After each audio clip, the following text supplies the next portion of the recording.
A Silver Cigarette Case and the Murder of Great Escaper Jack Francis Williams, written by Sally Cook and read by Sally Cook and Michael Cook.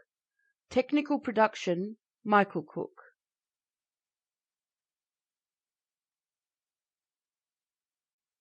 A Silver Cigarette Case and the Murder of Jack Francis Williams, written by Sally Cook, read by Sally Cook and Michael Cook.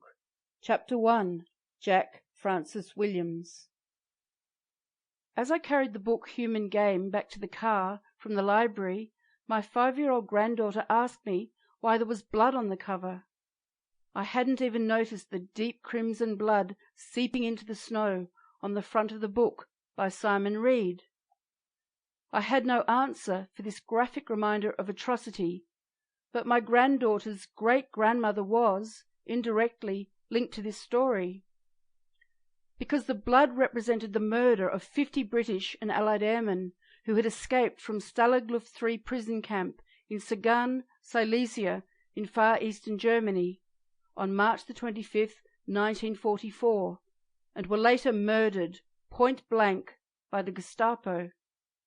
My mother told me when I interviewed her, aged 86, that she hoped Jack, her boyfriend, had been shot first by the Gestapo in that horrendous lineup, so that he wouldn't have had to witness the other escapees' murder.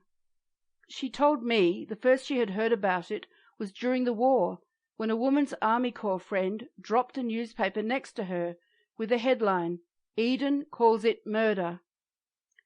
We 3 children had always carried the notion of Jack in our heads, with memories of the flash of the silver cigarette case he gave her, with the words "Love from Jack" swimming in and out of our childish consciousness.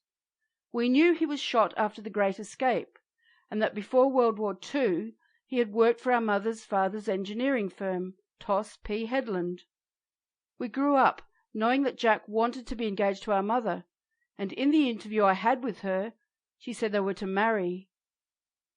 We got the impression that Mum, the boss's daughter, was fond of Jack, and did all she could to help his morale, whilst he was held interminably amongst a total of about 10,300 prisoners, in the 60-acre prison camp in Sagan, now Zagan, in Poland. Established in March 1942, and situated at 160 kilometres southeast of Berlin, the site was selected because of the yellowish sandy soil, which made it difficult for POWs to escape by tunnelling. Stalag Luft 3 meant Main Camp, Air 3. I recently received 11 postcards and 3 letters which Jack wrote to Mum during his internment from May 1942 until his last postcard to her on March the 10th, 1944, just 14 days before the night of the attempted mass breakout, the Great Escape. The letters feel fragile, on very thin paper, with Jack's pencil-written capital letters so small and so neat they could have been done by a machine. It almost feels like holding precious eggshells, and the postcards have slight graphite smudges, and one a stain. Coffee? Food? Some other substance?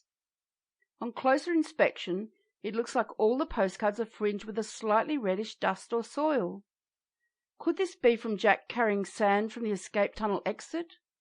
Or is it just the dust of ages, settling in Mum's sister Edith's attic, or that of Edith's son, or indeed her granddaughter? The postcards are, in his words, wretchedly short, and he says that it is easier to discuss things of a personal nature in letters. Imagine Jack writing these to Mum in such cramped conditions, which he shared with 5 other officers, bunk beds, a small table, personal possessions, and no privacy, while being sustained in the early part of his imprisonment by meals of thin black German bread, potatoes, and the occasional sauerkraut and horse meat, though this improved with a much later arrival of Red Cross food parcels containing such things as bully beef, chocolate, coffee, cheese, and jam. How many hands have held these letters and postcards? From Jack they went to Stalag Luft 3's censors, and were checked in Britain, and once they reached Mum's Sample complete. Ready to continue?